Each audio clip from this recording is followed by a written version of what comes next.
Hey guys, what's up? Vicarious Nick here. It's my full video review on the BEACN Mix Create. Let's get right into it. I want to start out this review just by saying that this is one of the coolest little pieces of tech that I have ever purchased, and I'm really much enjoying it. But I do want to be upfront and honest that there are a few missing features that I think could be added to the BEACN Mix Create in the future to make it the absolute must-have for any streamer, YouTuber, content creator, you name it, out there. And until it has those features, I'm probably going to say not to purchase it just quite yet, because at this current state, it's just not ready. Even though it is open to purchase, it is out there, everyone can go and purchase it right now, it does still feel like it's almost in beta, based off its software performance and the features that are implemented at the moment. But I just wanted to get that out right away before I get into the main review, so that you're not taken back by how many things I kind of put in the con category, or things that are missing at the moment. But these are all software related things that definitely could be implemented in the future. And BEACN, if you're listening, I really hope you are. I love your products and I'm excited for the future of your company, and I'm excited to see what will be coming to the Mix Create in the near future. With that being said, we're going to start out with the design of the product itself. So obviously it's pretty minimalist, which I actually really enjoy. I think it's a very cool looking design, and it fits perfectly with the aesthetic of other streaming devices such as the Stream Deck that I have here. And of course it comes in two different aesthetics. You got the black aesthetic here, and then we have the white version as well. I wish there was some other color variants, but I think the white and the black is perfect for most people's setups. And of course I went with the black setup because everything I have is black.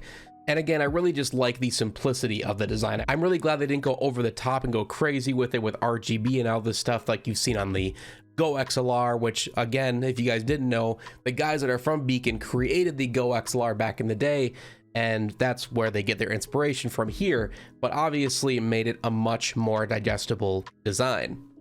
The 4 dials feel really great and have a nice tactile click on them as well, which is very cool to see.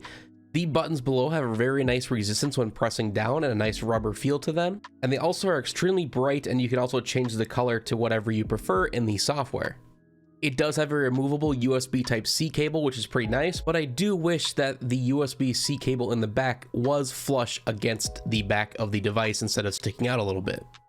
It also has a very bright and beautiful 5-inch display. It is not touchscreen, but it gets the job done, displays everything it needs to, and I'm excited to see what new features they could bring to it using this 5-inch display in the future. It has a nice weight, it's not too heavy, it's not too light, just to make it feel more premium, and it does have rubber feet, so that it does stay in place and will not move around too much on your desk. And moving on to the features, which is the main reason to buy this thing, it does come with free software, which is great, you don't have to pay extra for it, and the software is the meat and potatoes of this device. Without the software, it would not work properly or really at all. Going into the software for the first time, it might look a little bit confusing, and trust me, I was right there with you. I actually had to look up a tutorial on how to use it, so this could be something that might be a good idea for BEACN to implement in the future, maybe some type of point and click adventure or something along those lines for first-time users, so they don't have to go through and read a 40-page manual on how to understand and use the BEACN Mix Create successfully. But essentially it's laid out in 4 different sectors. You have your locked faders, you have your personal mix, your audience, and your routing table. Now, the faders themselves, even though they're faders on the software, are what are interlocked to the knobs on the device itself.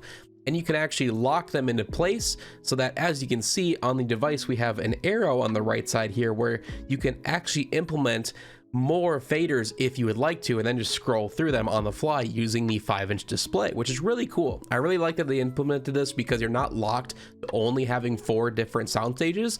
You can implement more devices just by hitting the big plus here. And as you can see, they do implement extra auxes and extra hardware and even a browser if you want to, but it does automatically separate them from your microphone, the game, the music, the chat, and the system, which is quite useful. But again, I kind of wish you had a little bit more customization here. There is no way to rename these for some reason. I wish you could change these to whatever you would like to make them more personal, but I do understand why they have it the way it is for the time being. And within each fader, you can see that we have our own personal mix volume and your audience mix volume. So your audience mix volume is what your audience or your recording is going to be listening to or hearing. So if you're a streamer, this is what your stream is going to be listening to, or the amount of volume that's going to be pushed through.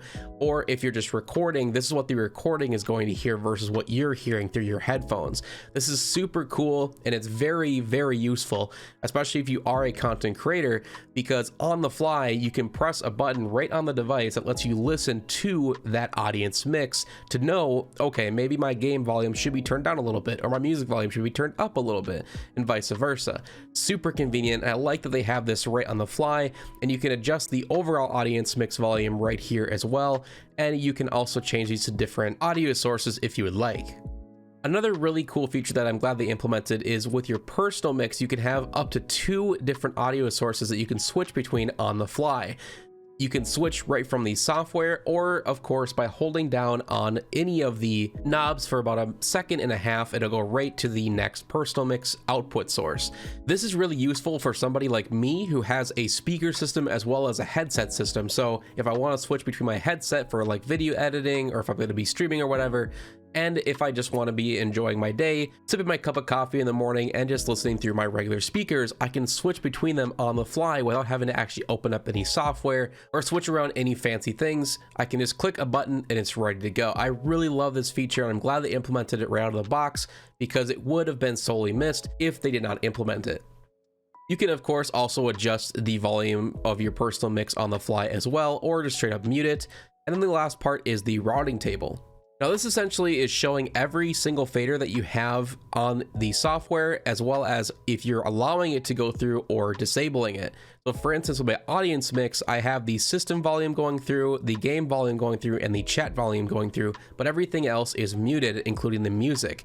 The reason I did this is because within OBS, which I'll get to in a minute, I wanted to separate my music audio from my main audience mix so that I could disable it in the VODs, so I wouldn't have to worry about DMCA strikes. So I actually ended up muting it with my audience mix so I could have it as a separate audio source in OBS and then take it out of the VOD track.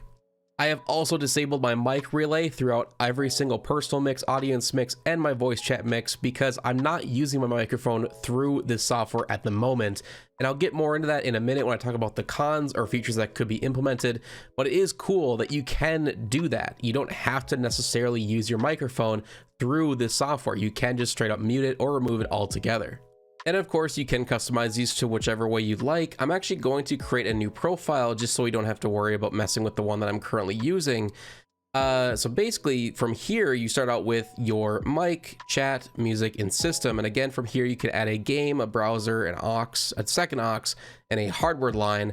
But from here, you can mix and match as you see fit, really. It doesn't really matter which way you put it. And then if you right click on the color, you can change these from any color you like, which changes it not only here, but on the device itself, which is pretty cool. Speaking of profiles, you can add as many as you like and switch between them on the fly. The only thing that's kind of weird to me is you do have to manually come in here and save any changes that you do make within the software before it saves on the device itself. So I had this happen a few times where I would add some things here. I would add some extra faders. I'd switch around some faders and change up some of the profiles here. And then I would forget to actually come and manually save it and then restart my computer, and it would never save.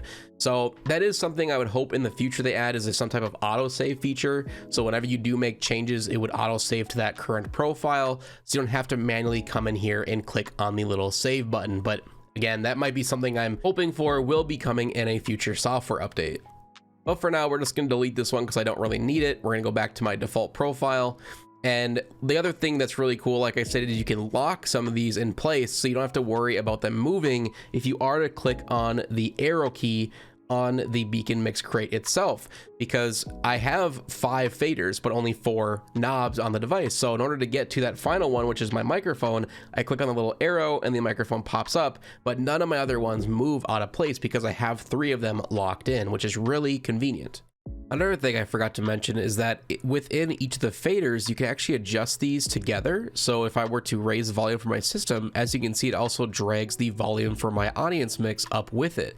But you can actually unlink these so that you can adjust them separately from each other, and then link them again when you have the correct distance separated between the two channels, and it'll stay together again, which is really cool. So for me personally, like my system volume, I like to keep my audience mix about maybe 1/4 of an inch below my personal mix, so it's louder for me than it would be for my audience, and then I can lock into place, and then whenever I adjust the knob on my device, it actually stays within that exact same ratio between my personal mix and my audience mix. And the last thing that I should probably mention with the software, and this is something that is currently in the works right now that they are trying to fix, but right now with Windows, the only way to add programs into these separate channels here is by going up here into the Windows system settings or sound settings. It'll open up the Windows sound settings, and then from here we have the mixer, which shows every single app right now that is producing volume or audio. So for instance, if I had Spotify open and the system was to open here and I was to start playing music, you can see it'll pop up here in the system sounds, and we click the little arrow here. By default, it will just say default for your output device. But then what you have to do is click on the drop down arrow and select which section or fader you would like it to connect to within your BEACN Mix Create. So thankfully they label it pretty easily here, so you can label it as your game audio, your system audio, or your music audio, or whichever fader you would like to set that to. So obviously I want the Spotify going to my music, so that if I go back into my BEACN Mix Create and I have the music playing, you can see it's going up and down and recording that music channel, and then you can adjust the volumes to what you prefer. It also will show the current device or program that is being used right now within that fader right below it, and it also does show up on the BEACN Mix Create 5-inch display as well, which is pretty cool. You can also name these, but I've noticed right now with the software, it does not save for some weird reason. Even if you change the name and go up here and save it manually, it still will not stay. It'll just, every time you swap out the program and come back to it or restart your computer, it just goes back to its original name. So for instance, OBS 64, I've been trying just to change it to regular OBS, and it'll stay for about 5 minutes, and then as soon as I come back, it's back to OBS 64. So just kind of something to notate there, that at the moment it's a little bit finicky, a little glitchy, but at least it does get the job done. So with all that, the BEACN Mix Create is a super useful tool for any content creator out there, and I've been loving it every single day that I've been using it. But again, I do have some things that I think are major features it is currently missing that I know they could definitely add in the future with software updates, and I think really need to come to the Mix Create to make it a for sure sell to any content creator. The first thing, there isn't any way to change the theme right now at the moment, so what you see on the screen is what you get. Do I hate the theme that they currently have? No, I think it looks really great, and it looks minimalistic, and it fits in with that kind of retro theme they're going for. But again, I really wish you could change the aesthetic of it, maybe make it look more like future dials or something like that. You know, just change it up to your own personal style. And they have actually admitted they are coming out with a future update that will implement your own custom themes, which I'm super excited for. This one seemed kind of like a no-brainer, and I'm really surprised it wasn't there at the launch, but there's no way to change the brightness of it. What you see here is what you get. There's no way to heighten the brightness or lower it or dim it if you're in a very dark environment, such as my office here. I normally have it very dark in here, and it can be a little bit distracting at times, especially while streaming. So I really hope they implement some type of dimming or, you know, just a brightness setting in the software that you could change on the fly. This was another feature that, again, it just feels like it's in beta and they really need to add this as fast as possible, but at the moment there isn't any reason to have clickable knobs. Like, you can click them in but nothing happens. Again, the only option or feature they have is if you click and hold it for about 1.5 seconds, it switches between your two different personal outputs, which is nice, but it's like, what's the point of just clicking it though? Shouldn't that be the mute option instead of the actual button below it, which is the all mute? So they have talked about that they're adding some features where if you do click it down, you can actually customize that to be an all mute or a single mute for just your own personal mix or the audience mix or whatever you want as a customization, which is nice. But I think it would make more sense to implement maybe a feature where if you click it, that's the all mute, and then we could actually set this button down here to maybe just some type of a sample pad where you could upload sample mixes or sample sounds for comedic effects or something like that, right? Or a voice changer, for instance, where you could click that button, it would automatically switch your voice to a low end or something weird like that. it's a feature that it's here, like the software, the hardware has the ability to do it, but they just haven't implemented it yet in a software nature, which I find that really weird. Now, I kind of glossed over this a little bit at the beginning, but when we go into actual OBS here, which I'm going to switch over the camera so you can see what I'm talking about. This is going to look kind of weird, so I'm probably going to block this with an image so you don't get too confused on like the infinite picture recording, because I'm using OBS to record this video. But as you can see, we have a main mix here, which is actually the audience mix that we have in the BEACN Create software. So you have your audience mix, right? Now, this could be just a kind of an issue with me personally. You might not find this as a problem, but the way that the BEACN Mix Create works is it sets all of your separate faders into one channel, which is again the audience mix. So on OBS, it'll only show up as a main mix, where I was used to having everything separate in OBS as well, where I had my music separated, my microphone separated, my game audio separated, so on and so forth. But again, you technically have that all separated within the BEACN Mix Create, so you don't necessarily need it separated in OBS. That's not really the biggest problem for me. The biggest problem for me is that I actually had to separate my microphone to go by itself within OBS instead of putting it within my audience mix and using it through the BEACN Mix Create, because there is no filters for your microphone within the BEACN Mix Create software, which I think is a huge letdown. It's a huge bummer. So I hope they do implement some type of filter system in the future for your microphones within the BEACN software, because again, you can add filters to your microphone within OBS by going to right click and filters, and then you have your compressor, your noise gate, expander, all the above. But again, if you add these to the main mix, it's not only going to add those effects to your microphone because they're coming through the audience mix, but it's also going to add it to everything else. So your music, your game audio, you name it, and it just doesn't work. It just doesn't work, right? I want it only on the microphone, and you sadly cannot do that unless you just straight up don't use the BEACN software at all for your microphone and separate it within OBS manually. The other issue too, like I said, is my music. I also had to separate from my BEACN Mix Create for my audience mix, because I wanted to be able to separate the VOD channel for my stream so that I don't have that music showing up in my VOD, thus not worrying about DMCA strikes. Now, obviously you can still get DMCA strikes live on stream, but if you're a smaller streamer like me, you're not going to run into that issue, thankfully. So this is why it's a good workaround to be able to do that. If you want to know how to do that, I'll make a whole separate tutorial. If you would like, let me know in the comment section below. For right now, there is no way to separate the music channel from your VOD if you were to keep it in the main mix on its own, one channel within OBS. So for some things, it's nicer, it's clean to have it all just in one main mix channel, which is what they're going for. But in all practicality, you're losing out on a lot of features, including filters and stuff on your microphone, if you just leave it all within the BEACN Mix Create software. So the one way to fix this, again, would be if BEACN added some type of filter system for their microphone built into the BEACN Mix Create software.